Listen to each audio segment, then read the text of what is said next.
Sum number 7.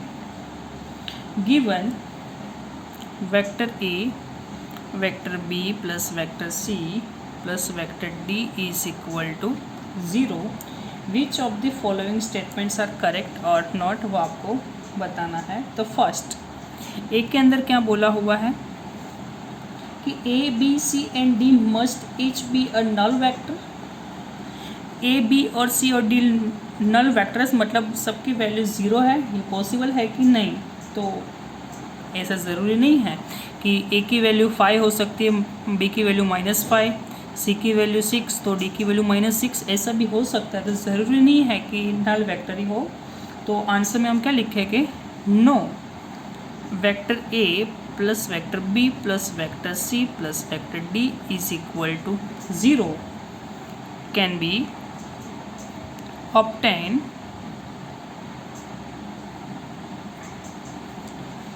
in many ways,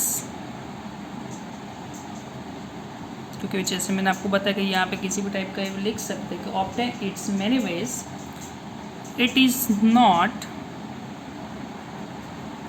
necessary that all vectors must be zero vector. Null का मतलब होता है zero, तो इसे ज़रूरी है कि सब वेक्टर ज़ीरो वेक्टर ही है। तो इस तरह आपको रीज़न लिखना।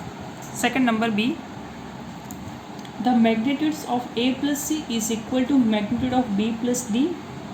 सेम है कि नहीं हम देखते हैं। तो first of all vector A plus vector B plus vector C plus vector D is equal आपको 0 दिया। क्या प्रूव करना है हमें? A plus C is equal to B plus D, हमें यह प्रूव करना है। तो ए और सी को यहाँ पर रहने तो बी और डी को इक्वल टू को सामने लेके जाओ।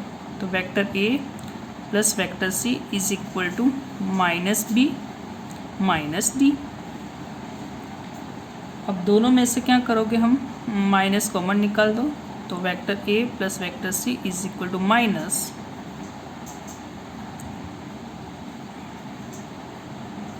Vector C. अब सॉरी वेक्टर डी है यहाँ पे, बी और डी। अब मैं उसको मॉड्यूलस में लिख देता हूँ। तो vector A vector C is equal to, मैं भी इसको मॉड्यूलस में लिखूँगा तो माइनस साइन तो चली जाएगी। तो उसके ऊपर से प्रूव हो सकता है कि हाँ A plus C is equal to B plus D है। तो उसका आंसर कितना आएगा? ट्रू। हाँ भाई ये सही है कि दोनों इक्वल हम बता सकते हैं मॉड्यूलस के लिए। तो आपको ये मेथड बतानी है और ये प्रूव करना है। सी, the magnitude of A can never be greater than the sum of magnitudes of B, C and D। ऐसा बताना है कि A की जो वैल्यू है वो B का एडिशन, C का एडिशन, D तीन का एडिशन से कभी भी ज़्यादा नहीं हो सकती। वो आपको बताना है कि ये पॉसिबल है। तो देखते हैं, फर्स्ट लिखते हैं कि A plus B plus C plus D is equal to 0, सब वेक्टर फॉर्म में है। तो A को यहाँ पे रहने दो, सबको सामने से लेकर जाओ। माइनस बी माइनस सी माइनस डी, सब में से माइनस कॉमन निकालो। बी सी और डी दोनों साइड मॉड्यूलस कर दो। तो यहाँ से तो ऐसा प्रूव करके बताया हुआ कि कहाँ ए की वैल्यू बी सी और डी तीन का एडिशन करो तो उसकी वैल्यू एक की वैल्यू के इक्वल पॉसिबल है। बट रियल में पॉसिबल ऐसा है नहीं। यहाँ पे थियोटिकल हमने प्रूव किया कि हाँ बी सी और डी तीन का हम एडिशन करेंगे तब अकेले ए की वैल्यू आएगी। तो वो यहाँ पे बताया हुआ, पर ऑलवेज आपको ध्यान रखना है कि कोई भी 3 साइड का हम एडिशन करेंगे तो 4th साइड उससे तो ज़्यादा ही होगा। तो अभी यहाँ पे जो स्टेटमेंट जो लिखा हुआ है टेक्स्ट बुक के अंदर वो राइट है कि कभी भी ज़्यादा नहीं हो सकता है। और यहाँ पे हमने प्रूव किया, वहाँ पे इक्वल बता सकते हैं। तो हम लिखेंगे कि स्टेटमेंट जो टेक्स्ट में दिया हुआ है वही सही है, क्योंकि ये थियोटिकल हमने प्रूव किया। तो थियोटिकल तो हम कुछ भी प्रूव कर सकते हैं, तो राइट नहीं है। तीन साइड के हम एडिशन करेंगे वही ग्रेटर होगी एक साइड से। तो ये जो प्रूव करके बताना है कि ऐसा पॉसिबल है, बट रियल पॉसिबल नहीं है। तो इस तरह भी आप सी नंबर सॉल्व कर सकते हो। D number, B plus C must lies in the planes of A and D if A and D are not collinear and in the line of A and D they are collinear। तो first हमें क्या find करना है कि A and D are not collinear and in the line A and D if they are collinear, plane के अंदर है, line के अंदर कोलिनियर है कि नहीं वो आपको बताना है। A and D are not collinear, plane के अंदर कोलिनियर नहीं है, लाइन के अंदर कोलिनियर है कि नहीं वो आपको बताना है। तो first of all vector A vector B plus vector C plus vector D is equal to 0। B और सी को बताना है, तो बी और सी को मैं अलग ब्रैकेट में लिखता हूँ यहाँ पे।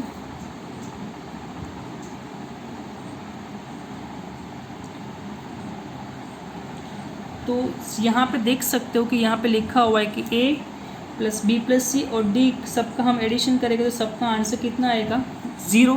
यहाँ पे लिखा हुआ है तो सब एक ही साथ सेम प्लेन में है तो एक दूसरे के साथ कोलिनियर आएगा नहीं। एक बात ज़रूरी है समझने के लिए, जो सेम प्लेन के अंदर a b c d है, ठीक है, तो एक पॉइंट यहाँ पे हो सकता है, दूसरा यहाँ पे c d, तो उसको कोलिनियर नहीं बोल सकते क्योंकि उसको एक ही लाइन में होना ज़रूरी है। तो ये थियोटिकल भी प्रूव कर सकते हैं हम, क्योंकि ऐसा बोला कि प्लेन के अंदर बहुत सारे पॉइंट है तो सब कोलिनियर हम बोल नहीं सकते। कोलिनियर मतलब एक लाइन में उसका होना ज़रूरी है, तो प्लेन के लिए तो पॉसिबल नहीं है।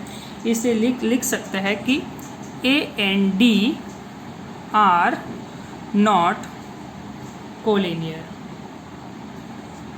और सेकेंड केस के अंदर ए एंड डी आर कोलिनियर किसके लिए, कि लाइन के अंदर, तो लिख सकते हैं यहाँ पे इफ़ ए एंड डी, दोनों का आंसर मैं आपको लिख के बताता हूँ। फर्स्ट